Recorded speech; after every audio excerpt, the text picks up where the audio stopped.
tal? Muy buenos días. Bienvenidos a su programa Voces en Directo del periódico El Economista. Estamos haciendo una transmisión especial desde las reuniones anuales del Fondo Monetario Internacional y el Banco Mundial en Washington, D.C. Y en esta ocasión pues vamos a conversar con el subdirector de Asuntos e Investigaciones Económicas del Fondo Monetario Internacional, Gian Maria Milesi Ferretti. Hola, buenos días. Encantado de estar con vosotros. Muchísimas gracias, doctor, por haber accedido a tomar esta entrevista, sobre todo el día de hoy que presentaron su actualización de los pronósticos mundiales de crecimiento. Quisiera preguntarle, para iniciar, ¿cómo están viendo ustedes la expectativa del crecimiento mundial? Pues tenemos un año 2016 que ya estamos, completamos 3/4 del año débil, la verdad, en términos de crecimiento mundial. Un crecimiento que vemos alrededor del 3%, es 3.1%. Vemos una caída de crecimiento comparado al año pasado para los países avanzados. Tenemos una baja del crecimiento bastante fuerte en Estados Unidos. Vemos más factores temporáneos que han afectado a esto, pero el impacto, siendo la economía de Estados Unidos muy grande, son notables. Al mismo tiempo, tenemos un principio de recuperación en los países emergentes después de 5 años seguidos de caída del crecimiento, del 2011 al 2015. Y tenemos unas perspectivas de mejoría para el año que viene, especialmente para los países emergentes, con una situación que se normaliza un poco en una serie de países que están en recesión este año. Los emergentes que están viendo con una mejor previsión están encabezados por China. Bueno, China tenemos una previsión estable. Hay, diría, dos cosas. Mucha heterogeneidad entre los países emergentes, mucha diversidad, crecimiento que sigue muy fuerte en India y sigue fuerte en China. En términos de nivel, sigue muy débil, tenemos una contracción todavía en Brasil y en Rusia. Pero si miramos a los cambios de nuestras previsiones, pues la mejoría es justamente los países que van mal, de alguna manera, donde vemos que la recuperación se acerca. Así que tenemos una mejoría de nuestras perspectivas de crecimiento para Rusia, aunque son todavía perspectivas negativas en términos absolutos. Es decir, una recesión siguen esperando. La recesión para este año, pero una vuelta al crecimiento el año que viene, y lo mismo para Brasil. Perfecto. Crecimiento bajo, pero todavía un poco mejor de lo que pensamos antes. Ahora, doctor, nos llama la atención que en sus expectativas sobre Estados Unidos hay un recorte fuerte para este año de 6 décimas. Están estimando un crecimiento de 1.6 para este año, sí. Perdón. ¿A qué se debe esta corrección? Hemos tenido una primera mitad del año mucho más débil de lo que pensábamos y dos factores principales. Uno ha sido un ajuste de los, creo que se dice inventarios también en español, ¿no? Un ajuste de los inventarios fuerte. Esto es un factor temporáneo, pero es un factor que este año va a afectar el crecimiento de manera bastante fuerte. Va a desaparecer el año que viene y por eso tenemos una recuperación del crecimiento el año que viene. El segundo factor ha sido una debilidad de la inversión más fuerte de la que hemos anticipado en abril y en julio de este año. La verdad, las causas no son muy claras. Puede ser que haya efectos rezagados un poco del fortalecimiento del dólar. Puede que podemos tener algunos efectos de incertidumbre sobre los resultados de las elecciones y el futuro de la política económica en Estados Unidos. Puede que sean factores temporáneos de ajuste del sector manufacturero. Esto todavía no es claro. Pero por otro lado vemos una dinámica del empleo todavía muy buena en Estados Unidos y un crecimiento del consumo fuerte, así que no es un cuadro en general negativo sobre la economía, pero por supuesto en términos de crecimiento, de variaciones de previsiones, pues sí hay un ajuste a la baja bastante fuerte. De hecho, me llama la atención porque la Reserva Federal recientemente corrigió a la baja su previsión y la dejó en 1.8, y ustedes la tienen un poco más abajo. Sí, estamos todos luchando con las mismas preguntas. Lo que vemos con una dinámica del empleo muy favorable, una caída del desempleo muy fuerte, al mismo tiempo una tasa de crecimiento de la economía débil. Eso nos dice mecánicamente que la productividad, el crecimiento de la productividad ha sido débil, porque hay más trabajadores, pero el crecimiento sigue siendo bajo. ¿Por qué esto pasa? Es una pregunta que nos hacemos todos. Hay claramente un efecto global, una caída del crecimiento a nivel global de la productividad.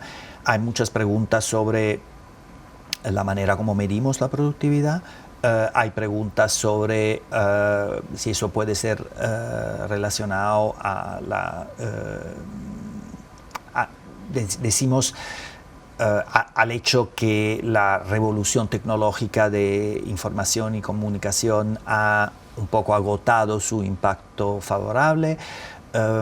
Algunas de las mejorías tecnológicas ahora están reflejadas en partes de la economía que son menos de mercado.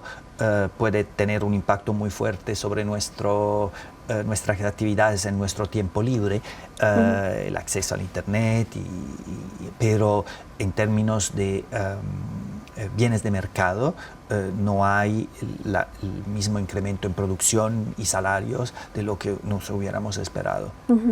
Oiga, doctor, y entonces si hacen esta corrección en la expectativa de Estados Unidos, ¿por qué no impacta en la previsión de crecimiento mundial? Esa la dejaron intacta. Impacta la previsión de crecimiento mundial, pero la previsión de crecimiento mundial ha sido también impactada por cambios en otros países. En general diría que uno de los efectos más fuertes de estos últimos meses han sido unos mercados financieros que han tomado la decisión, que han reaccionado de manera favorable a malas noticias como la decisión de Reino Unido de salir de la Unión Europea. Los mercados se han vuelto optimistas en general sobre las perspectivas de los países emergentes y por supuesto una subida de los valores accionarios, un apreciamiento de las monedas, una caída de los spreads,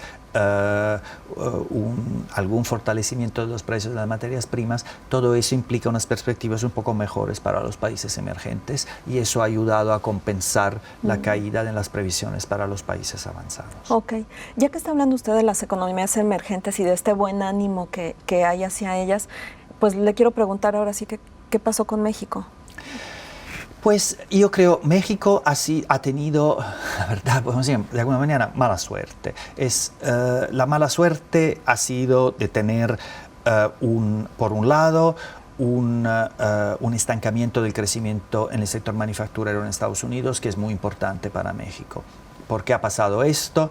Parte porque el crecimiento en general del comercio mundial, de la producción industrial mundial ha sido débil y eso ha afectado también a Estados Unidos. Un poco porque el fortalecimiento del dólar ha implicado una caída de la competitividad para Estados Unidos. Y un poco México se ha visto afectado también por el impacto de incertidumbre política en Estados Unidos sobre su moneda y es un impacto que es notable. Se ve una depreciación fuerte del peso y una necesidad del Banco Central de responder para anclar las expectativas de inflación con una subida de las tasas de interés. Y eso, por supuesto, no ayuda a la demanda doméstica. Pensamos que esos son efectos temporáneos. En parte, en realidad, México puede ser un hedge usados en los mercados, el peso en los mercados financieros para, decimos, protegerse contra el riesgo de un aumento de medidas proteccionistas o lo que sea. Así que puede ser afectado de manera desproporcionada comparado a lo que están afectadas las perspectivas de México como país. Pero el impacto sobre la economía es un impacto real. Encima, México ha tenido si queremos la mala suerte, como muchos otros países que producen petróleo, de ver una caída en los precios de las materias primas y justo cuando México había implementado una serie de medidas para subir la eficiencia en el sector de la energía y también para asegurar una caída de los precios de la electricidad y de productos energéticos.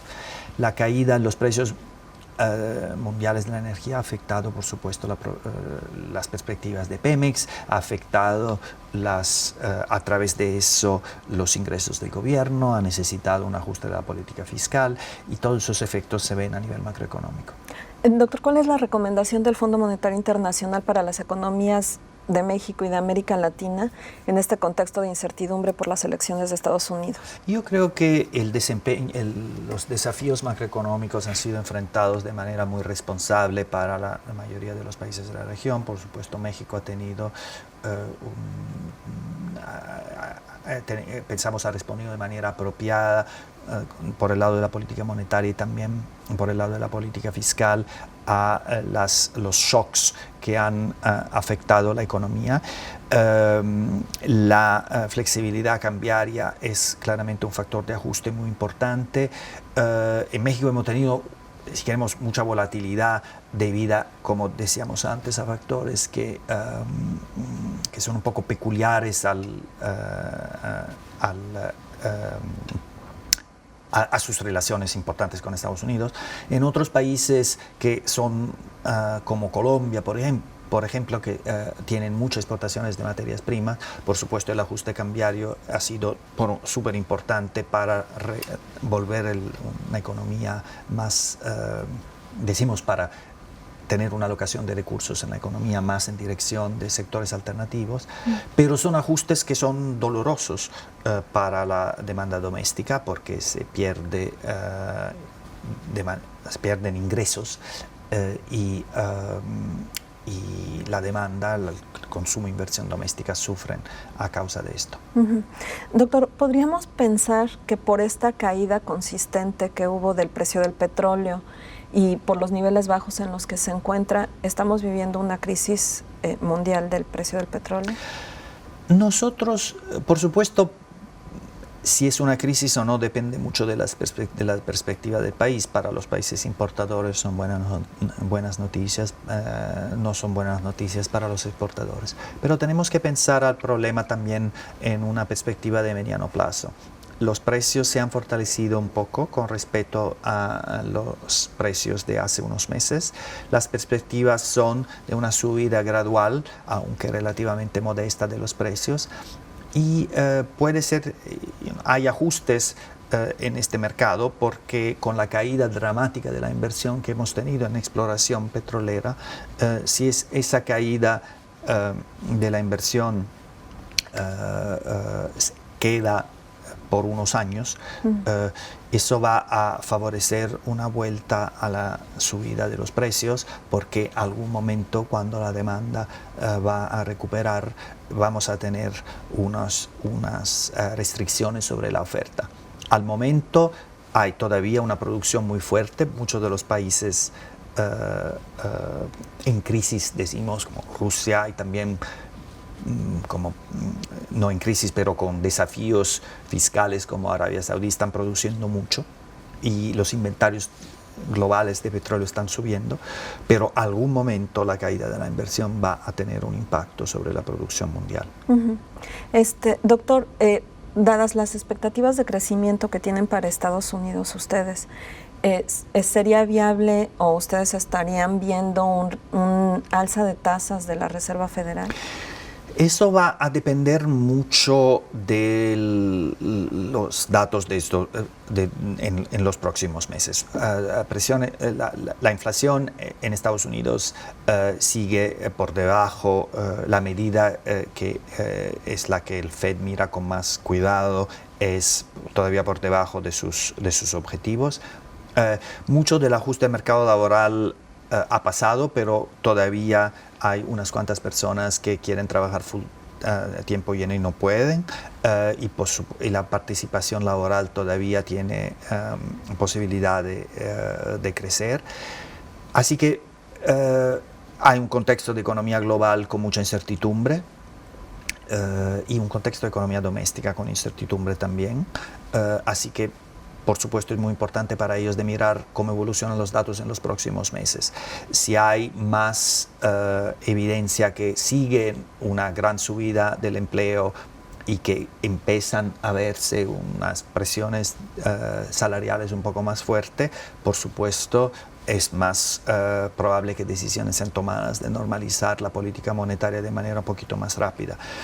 Si hay un estancamiento del crecimiento, la inversión sigue baja y la creación de empleo sigue modesta, la dinámica salarial no muestra signos de recuperación, pues podemos quedarnos con una tasa de intereses muy baja para una temporada mucho más larga. Doctor Milesi, mi última pregunta. El Fondo Monetario Internacional está preocupado por las elecciones, las elecciones de Estados Unidos. ¿Hay algún escenario alterno en donde el fondo esté previendo un impacto negativo por el resultado electoral? Lo que nos preocupa de manera más general es una retórica y una retórica en algunos casos, estamos hablando de la campaña electoral en Estados Unidos, pero unas decisiones de política económica en otros casos, como el resultado del referéndum en el Reino Unido, que ven al comercio internacional como algo malo y a la integración global como algo desfavorable para un país. Y estamos muy preocupados de una subida de las presiones proteccionistas justo en una época cuando el comercio internacional es bastante débil. Necesitamos, yo creo, nosotros creemos firmemente que la integración global ha sido un efecto súper positivo en estas últimas décadas para el crecimiento mundial. No solo tiene que mirar a los estándares de vida en países como China, cuando han entrado en la comunidad internacional, o el ajuste en algunos países de Europa Central después de la caída del muro de Berlín. Y la verdad, poner la marcha atrás sobre uno de los factores de más éxito de la economía mundial es algo verdaderamente preocupante. Esperemos que eso se quede a nivel de retórica y no de decisiones de política económica. Eso esperamos todos, doctor. Le agradezco mucho sus comentarios y esta entrevista. Gracias, encantado de estar con vosotros otra vez. Muchas gracias. Gracias a ustedes por habernos acompañado en esta transmisión directa desde las reuniones del Fondo Monetario Internacional en Washington, D.C. Mi nombre es Yolanda Morales, nos vemos en la próxima.